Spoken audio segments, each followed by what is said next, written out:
What's up, everyone, and welcome back to COD Fridays. So hopefully tonight we will be streaming. I don't know about what time. It might be a little bit later in the evening, such as like a 10 o'clock time slot or something. It really depends on what I get up to. I apologize for not streaming last week. I was sorting through some connection issues that I now think I've mostly resolved. So we'll see if streaming works out this time.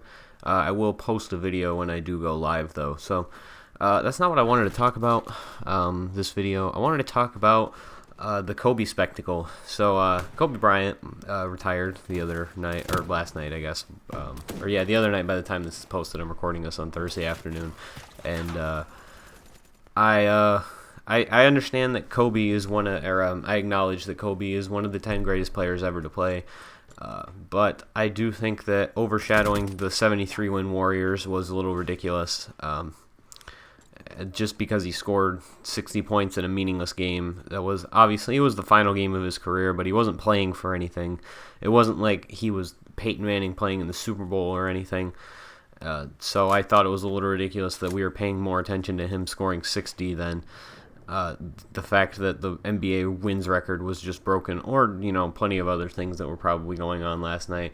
Like, for instance, I read that the number one overall pick in the NFL draft was just recently traded, and they didn't tell us when it happened because it was during the Kobe game, which was the most ridiculous thing I've ever heard ever. When it comes to why was this NFL news delayed because of some NBA event that had nothing to do with football at all. Even LA, I guess, would be the only relationship between the two, since both the Lakers and Rams are LA-based teams. But I just think it's a little ridiculous. The whole spectacle was, and you can make the argument that he didn't want this retirement tour. The media did it. Whatever you want to say, he did it he wanted it just by virtue of not correcting the mistake at any point that the media was trying to make it a farewell tour, especially considering that he said at least 3 times in the past year that he didn't want a retirement tour when he retired. And it just goes on the list of Kobe self-contradictions over the past at least 5, if not entire career, at least the last 5 years, when he's contradicted himself a bunch of times, saying that he wasn't in it for the money and then signing a $50 million extension, saying that he wanted the team to do good, and again signing a $50 million extension, not retiring when he had an Achilles injury, even though he knew his body was going to break down after that. Announcing his retirement in the middle of the season, I'm going to give a great contrast. And this comparison's kind of existed for the longest time, because they played a very similar number of years in the league. The person I'm going to use as a comparison in this situation was drafted the year after Kobe entered the league, and that's Tim Duncan. I'm pretty sure you can say without a shadow of doubt that this is Tim Duncan's final year playing NBA basketball, unless he's that convinced that the team is going to win a title next year. I think that he is going to give it all he has this year, and that'll be it for him.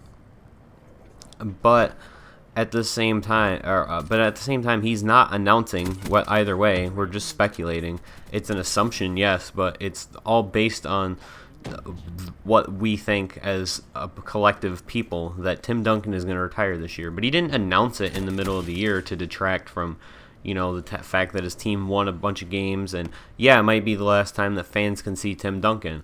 It's the last time that fans might see Kobe. Obviously, Kobe's a much more popular player, but I don't really think that it's in question that Tim Duncan was the better player from the inside. For instance, if you ask plenty of old former NBA players, they'll say they would have rather played with Tim Duncan in his prime than Kobe, just for the sake of winning titles, because Duncan was a better teammate and he was more well respected around the league. And honestly, he was a better player, I believe. The only reason that Kobe's numbers might be higher is because of the fact that he's a perimeter player and Tim Duncan was a low post guy for most of his career. But he made 3 times the defensive impact that Kobe ever did on the other team.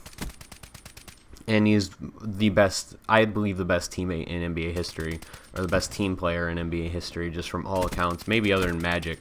But even Magic took the money at one point, and Tim Duncan has done nothing but sacrifice. Dirk might be in this conversation too, because he's done plenty of that for the Dallas Mavericks. But I just think that the whole Kobe spectacle is super overblown. We put way too much attention into it. And yeah, it was exciting that he scored 60, but it was in a meaningless game, and it was really all for naught in the end because, again, the game was meaningless, and we are going to remember it, this game because he scored 60.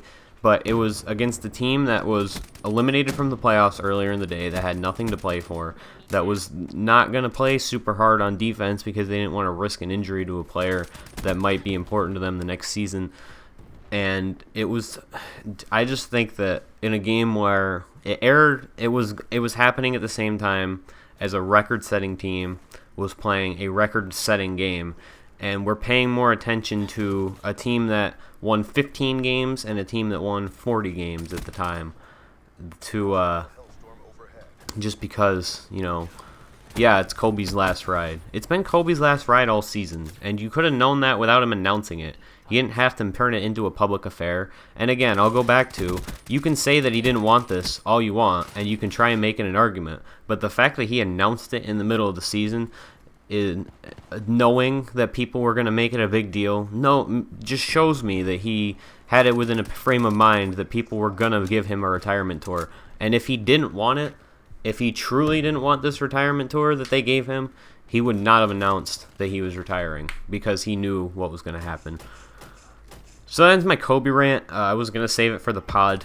I was going to save it for the pod, which we're recording later today, but I figured I would get it out now so we can make the pod all about the playoffs and the Warriors winning 73 games, which is an amazing achievement. And I'm full disclosure, was watching that game I was watching that game primarily, whereas most people were watching the Kobe game primarily. I had the Warriors game on, and I would flip to the Kobe game when the Warriors game was during commercial or on a break or something. I was not watching the Kobe game primarily, and honestly, I don't think there was a reason to. So, yeah. That pretty much wraps it up. This game's coming to a close. I didn't talk about it a whole lot. We had, for some reason, Tiger Camo Man of War. I thought I had golded it by this point, and we would have had a double if the game didn't end. But we went like 25-6. We had a Wraith.